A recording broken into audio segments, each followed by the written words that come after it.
Bienvenidos a esta clase virtual donde vamos a hacer un breve resumen de lo que es un espacio vectorial. Pues como sabéis, en clase estamos dando ahora las estructuras algebraicas. Pues un espacio vectorial, recordad que no es otra cosa que una estructura algebraica algo más amplia. Acordaros que dijimos en clase que un espacio vectorial es una terna de un conjunto en el que está definida una operación suma, otro conjunto en el que está definida la operación suma en producto y después un producto externo. Esa es la terna que tenéis que estudiar. Entonces se dice que el conjunto V tiene una estructura de espacio vectorial sobre el cuerpo K cuando ocurría que, pues acordaros que en V tiene que estar definida una ley de composición interna, que en este caso siempre va a ser la suma, por eso vamos a usar el símbolo de suma. Y acordaros, ley de composición interna, o sea que operado sumado dos vectores me tiene que salir otro vector. Ese conjunto V, bueno, ya digo vectores porque a los de V le íbamos a llamar vectores, ¿vale? A los elementos de V. Ese conjunto de vectores con respecto a la suma tenía que tener estructura de grupo conmutativo, es decir, tiene que tener la propiedad asociativa, que aquí la tenéis otra vez nombrada. Veis que para identificar a los elementos del conjunto V, pues le solemos poner letras minúsculas y con la flechita arriba para identificar que son los vectores, ¿de acuerdo? Entonces, tiene propiedad asociativa, que veis que es la de siempre, tiene propiedad conmutativa, ¿vale? Porque tiene que ser grupo abeliano conmutativo.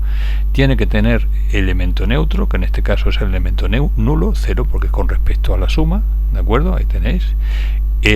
Os recuerdo que el elemento neutro tiene que ser único en todo el conjunto, acordaos, no puede haber más de un elemento neutro.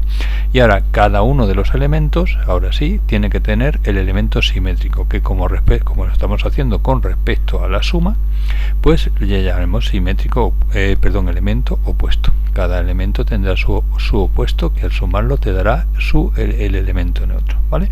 Pues esa es la estructura de grupo conmutativo y es lo primero que tiene que cumplir el primero de los conjuntos con respecto a la suma. Después el otro tiene que ser cuerpo K con respecto a la suma y al producto, pero aquí no vamos a decir nada. ¿Por qué? Porque si no, a vosotros no os van a poner otro cuerpo que no sea el de números reales. Entonces aquí en realidad nosotros en clase ya pusimos directamente R con respecto a la suma habitual de números reales y al producto habitual de números reales, que tiene estructura de cuerpo. A este conjunto numérico se llama lo de los escalares e insisto, por favor, aunque aquí hayamos puesto K porque había que definirlo de forma general, siempre serán los números reales para vosotros, ¿de acuerdo? Y por último tenéis un producto externo. ¿Por qué va a ser un producto externo? Pues porque va a operar un escalar multiplicado por un vector, me va a volver a salir un vector. Se llama externo porque opera elementos de distintos conjuntos, en este caso del cuerpo de los escalares con el grupo de los vectores, ¿vale? Y esa ley de composición o operación interna tiene que cumplir las siguientes operaciones, ¿vale? El vídeo, si queréis después copiar estos apuntillos, pues la verdad es que lo podéis ir parando, ¿vale? Y lo vais leyendo vosotros, que yo no me voy a poner a leerlo, ¿de acuerdo? Mirad, pues tiene que tener, aquí en todas aparece pseudo, pues estos son apuntes que yo tengo antiguos y como son elementos de distintos conjuntos, pues se le solía poner pseudo, ahora ya no se suele poner así, ¿vale? Aquí dijimos en clase doble distributividad. ¿Por qué doble distributividad? Porque es distributivo el escalar con respecto a la suma de vectores y también porque es distributivo la suma de escalares con respecto al vector, ¿de acuerdo?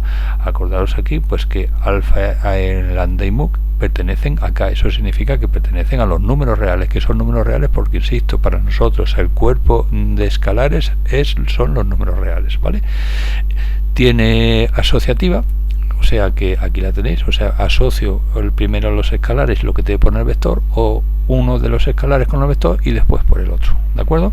Esa es la asociativa. Y tiene elemento neutro, que es el escalar, el número real 1 multiplicado por un vector, siempre lo va a dejar invariante, va a ser igual al vector, ¿vale? Pues cuando tengáis ese producto y con lo que hemos dicho antes, hemos dicho que esa terna pues sería una estructura de espacio vectorial, o mejor dicho, sería V tendría estructura de espacio vectorial, sobre el cuerpo de los números reales, porque insisto, van a ser siempre los números reales. Pues esa es la definición que tenéis que saber de espacio vectorial.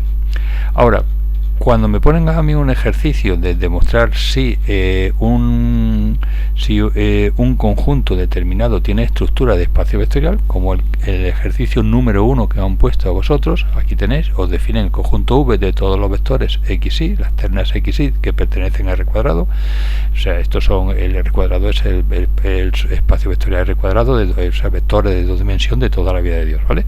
Donde x e y son números reales, pero le ponen una pequeña limitación, o sea, de todos los vectores, pero solo están definidos tal que la primera coordenada sea mayor o igual que la segunda, porque claro, si no me pone esta condición sería una tontería, porque ahora fijaros que os define aquí, esta es la suma habitual de vectores, la primera coordenada más la primera, la segunda más la segunda, y este es el producto externo habitual en los espacios vectoriales R cuadrado, R cubo, etcétera, que es un escalar por un vector, pues el escalar multiplica a las dos coordenadas.